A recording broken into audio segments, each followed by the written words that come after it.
By the early 1980s, the traditional circus industry was in serious trouble.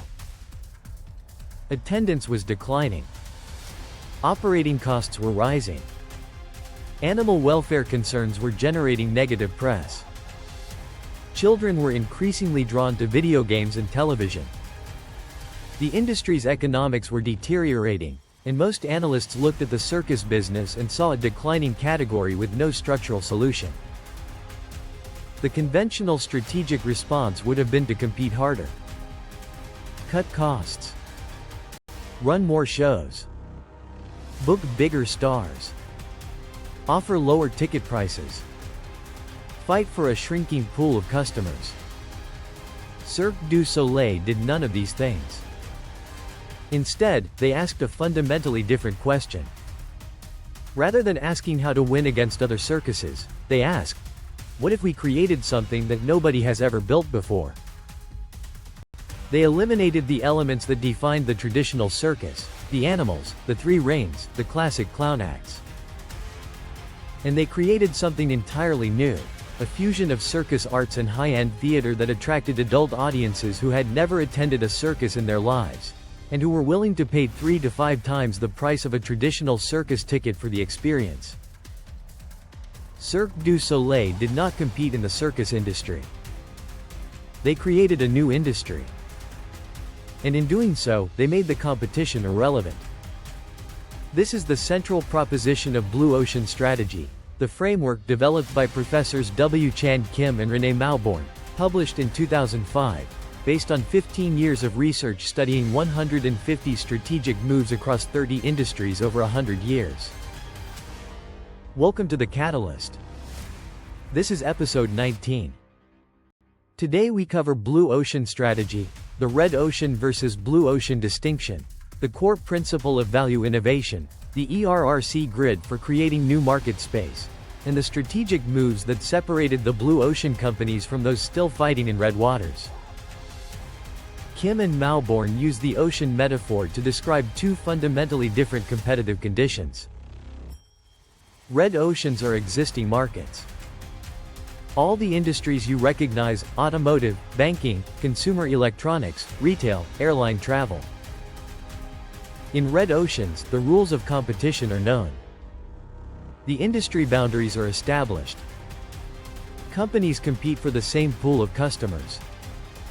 As more competitors enter, profit margins shrink and growth becomes harder.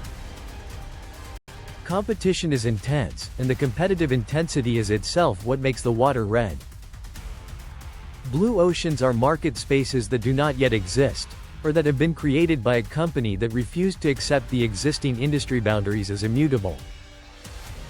In blue oceans, demand is created rather than fought over. Competition is irrelevant because the rules have not been written yet. Profit and growth potential are high precisely because the space is uncontested. Kim and Mauborgne's research found a striking pattern. Of the strategic moves they studied, the ones that created blue oceans, new market spaces, accounted for only 14% of the total launches analyzed. But they generated 61% of the total profit.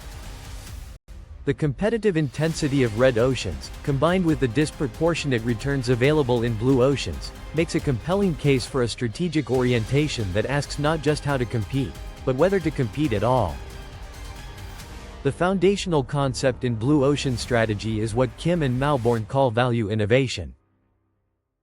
This is where Blue Ocean Strategy departs most sharply from conventional strategic thinking. Conventional strategy presents a trade-off between differentiation and cost leadership. You can be better, or you can be cheaper. Pursuing both simultaneously is, in the conventional framework, contradictory, because differentiation costs money, and cost leadership requires sacrificing features. Value innovation rejects this trade-off. The goal is to simultaneously pursue differentiation and lower cost, not by doing more of what the industry already values, but by fundamentally reconstructing what the industry competes on. By eliminating and reducing factors the industry takes for granted, you lower costs. By raising and creating factors that deliver new value, you differentiate.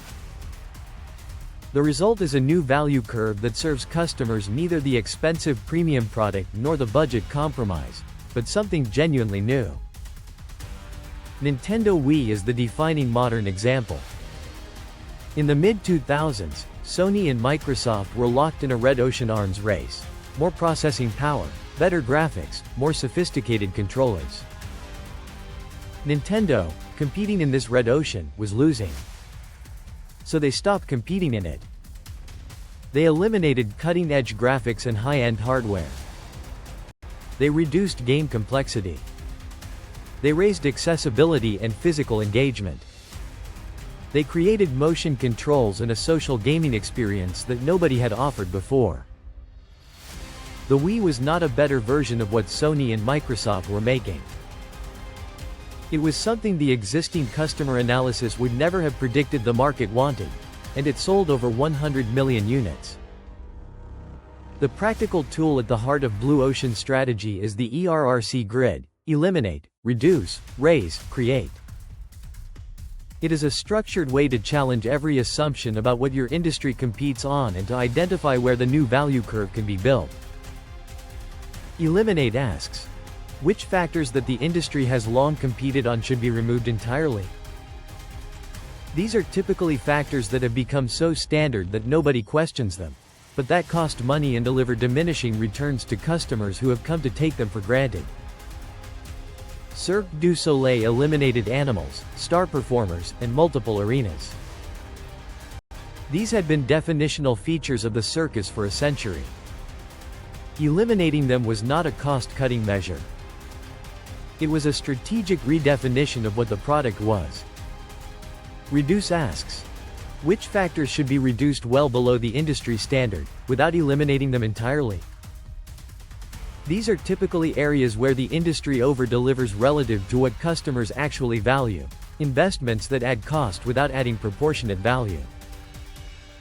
Southwest Airlines reduced meal service, hub transfers, and seating class distinctions, none of which were priorities for their target customers, who primarily valued reliable, affordable, point-to-point travel. Raise asks, which factors should be raised well above the industry standard? These are areas where the industry chronically under-delivers relative to what customers would value if it were available. For Cirque du Soleil, this meant the venue experience, the theatrical production quality, and the artistic sophistication of the performance. Create asks, which factors should be created that the industry has never offered? This is the quadrant where the most genuinely new value is generated. For Cirque du Soleil, this meant a narrative and thematic structure. A show with a story, not just a sequence of acts. For the Wii, it meant motion controls that transformed gaming from a sedentary, screen-focused activity into something physical and social. One of Kim and Malborn's most important insights is that blue oceans are typically created by converting non-customers, not by fighting for existing customers. Tesla did not enter the automotive market by building a better petrol car. It created a new product category, premium electric vehicles, that attracted buyers who were motivated by environmental values and technology enthusiasm, not traditional automotive purchase criteria. The non-customers were not people who were choosing a competitor's car over Tesla. They were people who had not been considering the category that Tesla created. Yellowtail Wine, an Australian brand launched in 2001, created a blue ocean in the premium wine market by eliminating the complexity and wine vocabulary that intimidated casual wine drinkers.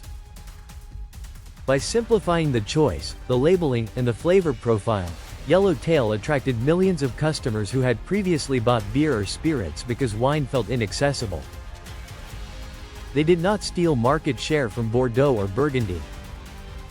They created a new category of wine drinker. The blue ocean question for any business professional is, who are our non-customers, and what would need to change for them to become customers? The answer often points directly at the factors that the ERRC grid would eliminate or reduce, the barriers that the industry has built into its own product that exclude the very people who might most benefit from it. 5 things to carry from this episode.